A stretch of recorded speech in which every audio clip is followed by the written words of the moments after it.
La semaine dernière, avant les essais de pré-saison, j'ai eu l'audace de vous proposer mes pronostics pour la saison 2023, et vous aussi, puisque près de 3000 d'entre vous ont voté via un Google Doc. C'est énorme. D'ailleurs, si vous ne l'avez pas encore fait, c'est encore dans la description, il vous reste quelques heures.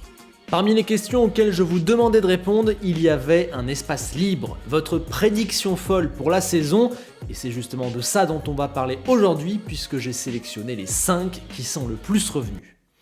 C'est parti.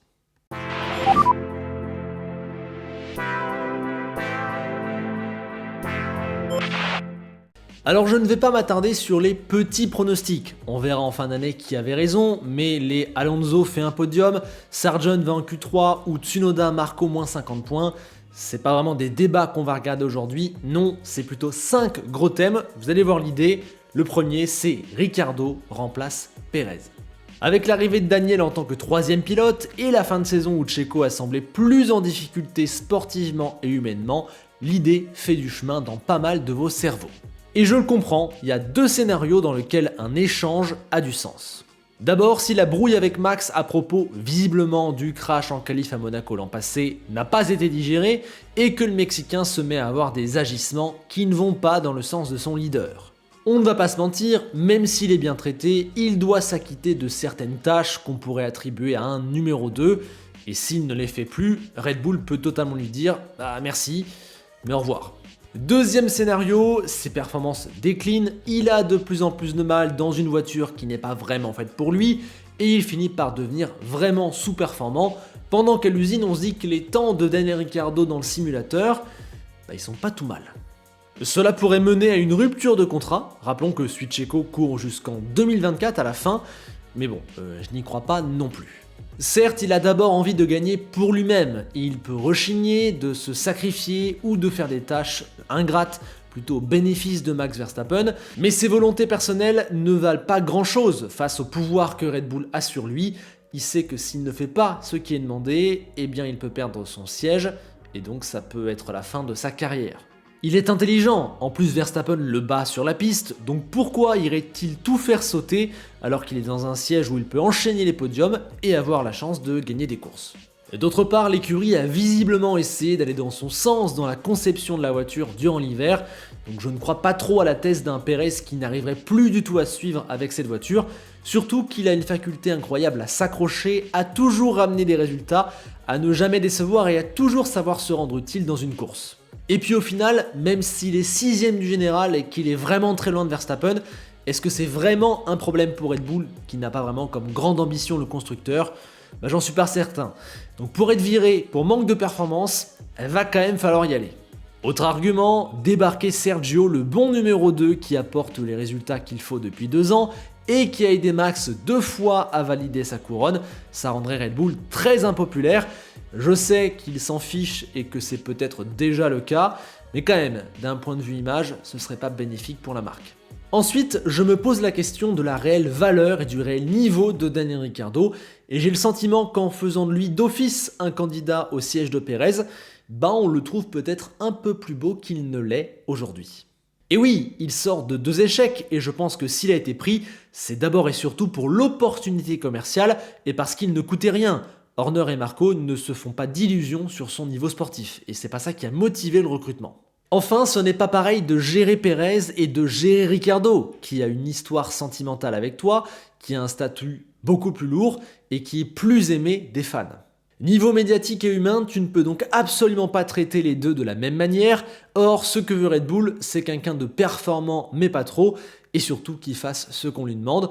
Donc reprendre Daniel, c'est pas forcément dans le sens de l'écurie en fait. Pour toutes ces raisons, et peut-être que c'est une estimation basse, mais c'est la mienne, je ne donne que 20% de probabilité à ce scénario. Daniel est un moyen de pression, mais pour moi ça s'arrête un petit peu là. Deuxième hot take, et ça va aller vite, vous avez pensé que cette saison va y avoir une victoire française, Ocon ou Gasly dans l'Alpine. Évidemment, j'en rêve et je crois qu'ils en ont tous les deux les capacités, d'ailleurs ils l'ont déjà fait, mais ça reste un événement trop fou pour que ce soit un pari rationnel. Et oui, on imagine Alpine 4 ou 5ème du général, allez, au mieux 3ème dans un scénario fou, Donc pour gagner une course, il faut qu'il se passe beaucoup de dingueries devant. En fait, j'aime pas penser à ça parce que le parier, c'est se baser sur des éléments qu'on ne maîtrise pas. Réalistement, on ne peut pas y penser. Et puis, regardez comme c'est rare. Pas de victoire surprise la saison dernière, une en 2021 avec Ocon, mais rappelez-vous de tous les éléments qu'il a fallu pour qu'il gagne cette course quand même, sur un circuit particulier avec des voitures qui se doublaient moins facilement. Il y en a eu 2 en 2020 avec Gasly et Perez, mais là aussi les circonstances de ces 2 courses, ça se produit une fois tous les 100 ans. Et en vrai, ce sont les 3 seules victoires surprises de toute l'ère hybride. Les 3 seules victoires hors Ferrari, Mercedes et Red Bull depuis 2014, soit 182 Grands Prix. Ça arrive littéralement à 1,6% des courses. Donc là-dessus, désolé pour ce genre de folie, je ne peux que me fier aux stats et à la récurrence. Je vais donner 1,6% de probabilité. Ça me paraît trop fou. On parle à présent d'un tremblement de terre avec la retraite de Lewis Hamilton que certains d'entre vous ont eu l'impertinence de parier. Là où vous avez raison, c'est que le contrat du Britannique n'est pas encore signé pour 2024. Il veut rester plusieurs années avec Mercedes, il l'a dit, et l'écurie veut nécessairement le conserver, mais ce n'est pas fait à l'heure actuelle. C'est un peu bizarre. C'est clairement lui qui est en position de force là-dedans, donc c'est lui qui bloque. Est-ce que c'est des clauses? Est-ce que c'est la durée de contrat? On ne sait pas. En tout cas, c'est pas une question d'argent pour ce genre d'athlète-là. L'argent, c'est pas un problème, et c'est pas un manque de volonté de l'écurie. Enlevez cette thèse tout de suite de vos esprits. Attaquer une saison sans contrat, ce n'est pas l'idéal, surtout que son âge avance et qu'il pourrait se décourager s'il se rend compte que la voiture de 2023 ne lui permet pas d'atteindre son objectif. Il a quand même encaissé pas mal de coups durs. Abu Dhabi, le marsouinage, ça fait beaucoup. Avec en plus un Russell qui prend de plus en plus d'espace au sein de l'écurie et une Formule 1 qui ne lui offre plus de succès, il n'est plus le vainqueur, il n'a pas gagné depuis un petit peu longtemps maintenant. Bref, dans sa tête, ça peut cogiter. Oui, mais je ne le vois pas partir d'aussitôt, je pense qu'il a encore largement la niaque, la volonté, la motivation et le niveau, je vais y venir. Et je me dis aussi que si Mercedes s'aperçoit que le concept zéro ponton ne marche pas, elle va revenir à un concept plus classique et Lewis voudra le tester au moins une saison complète. Donc je ne le vois pas partir avant la fin de 2024. À moins qu'il gagne le 8ème titre cette année et qu'il prenne sa retraite sur le 8ème titre. Ça clairement j'y crois, mais je ne parie pas sur un titre de Lewis cette année. Voilà, c'est mon avis. Après, on peut aussi se dire qu'il a déjà démarré des saisons sans avoir de contrat pour la suivante, ça peut vite se régler, et j'ai aussi le sentiment que sa personnalité mystérieuse nous attrape un petit peu. On l'imagine tourmenté, capable de prendre une décision au dernier instant, dans un coup de réflexion ou de folie. Il y a un petit peu de mystère autour de son personnage qui fait qu'il y a du fantasme, et dans la réalité, il est bien plus attaché à la Formule 1 et bien plus pro que ce mythe un petit peu pourrait laisser penser. Bref, tout ça pour dire que c'est pas impossible, mais pour moi à l'heure actuelle, c'est pas du tout le scénario que je privilégie. Je ne donne que 20% de chance à la retraite de Lewis Hamilton. C'est quand même pas rien. Mais voilà, il est encore à un niveau exceptionnel. Certes, il y a la petite thèse du découragement, du moral touché, etc. Mais pour moi, on n'en est pas du tout là pour l'instant. Numéro 4, Norris quitte McLaren. Là, vous le savez, sur le papier, je suis complètement d'accord avec l'intuition de base. J'ai pas arrêté de le répéter tout l'hiver. Il y a des raisons d'être déçu et inquiété par les papayes. Le projet patine, le futur n'a pas l'air brillant avant un sacré moment, il n'y a aucune garantie, l'incertitude règne, la présence de Piastri peut compliquer les choses. Bref, un Lando qui a envie et qui mérite de jouer plus haut pourrait vouloir quitter McLaren. Absolument. Oui, mais pour aller où? Il est là le problème. Il va pas quitter McLaren pour moins bien. Et avoir une place dans une écurie meilleure, je vois pas comment. Chez Ferrari, les 2 places sont prises pour 2024 et pour moi, il n'y a aucun scénario où ça pourrait changer. Chez Red Bull aussi, et même dans le cas où Perez ne serait plus là, comme je l'ai dit, qui est assez improbable, et où ce serait pas Ricciardo, ni un jeune de F2, ni quelqu'un d'AlphaTauri, ni quelqu'un d'extérieur qui serait pris, je vois pas trop Lando. Je pense pas que c'est le choix idéal pour Red Bull. Certes, les 2 entités ont déjà discuté, mais c'est juste la logique, on se renseigne.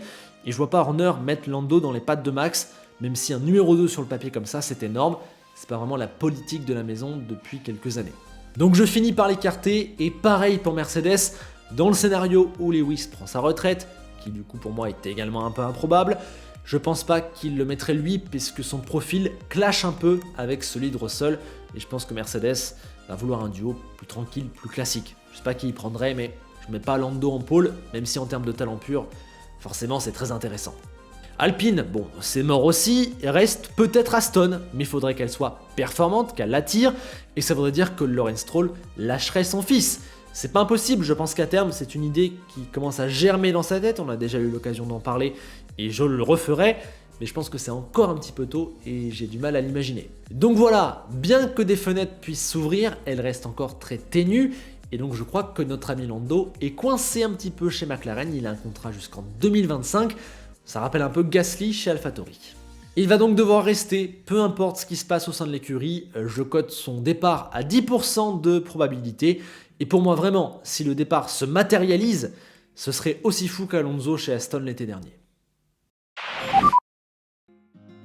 Et enfin, le dernier, Charles Leclerc remporte le Grand Prix de Monaco. C'est clairement celle qui est le plus revenue et on en parle chaque année, c'est un petit peu un running gag. Bon déjà, Leclerc lui, je pense qu'il en a largement les capacités, c'est un vainqueur de Grand Prix, un des meilleurs pilotes du plateau, pour moi dans le top 5 largement, et il peut prétendre au top 3, il peut gagner partout, pas de souci. En plus, il est particulièrement exceptionnel en qualif, qui compte beaucoup à Monaco, il a déjà signé 2 pôles là-bas, dont une avec une voiture qui n'avait pas vraiment le niveau en 2021, pas d'inquiétude. Mais bon, évidemment, ça va dépendre du niveau de la Ferrari par rapport à la concurrence. Si Red Bull est largement la favorite, bon voilà, ça se complique. Monaco demande aussi des qualités particulières, avoir le meilleur aéro. Pendant ces années de domination impartageable, les Mercedes laissaient souvent la victoire s'échapper à Red Bull, par exemple. Ensuite, si la voiture a le niveau, il faudra que l'écurie l'ait, qu'elle ne retombe pas dans ces travers de panique, de stratégies ratées ou de petites erreurs qui viennent tout compromettre, surtout à Monaco où on le sait, la track position et le timing de l'arrêt avec l'undercut est primordial pour obtenir la victoire. Enfin, dernier élément, va falloir vaincre les esprits. La fameuse malédiction monégasque. Il n'a jamais terminé le Grand Prix en Formule 2, il a eu un souci de frein en 2018 chez Sauber, il s'est fait avoir par Ferrari en qualif avant de toucher un mur en 2019, il n'a pas couru à cause du coco en 2020, il n'a pas couru alors qu'il partait en pôle à cause d'un truc mal réparé en 2021, il s'est fait voler la victoire de manière légendaire en 2022, on est quand même sur un truc assez costaud, même quand il court avec une voiture d'exhibition à la cool, la pédale de frein, elle lâche. Donc bon, au-delà de l'aspect de la malédiction, il y a quand même une petite pression et des regards qui sont bien tournés sur Ferrari chaque week-end à Monaco. Selon moi, ça ne facilite pas la tâche.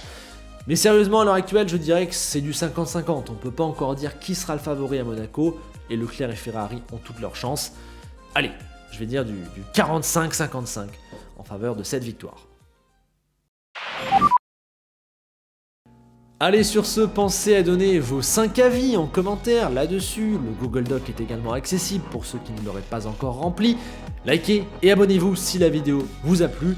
Je vous souhaite un excellent premier week-end de la saison à Bahreïn. On se quitte comme d'hab avec Enzo Ferrari qui nous a fait sa prédiction folle de la saison.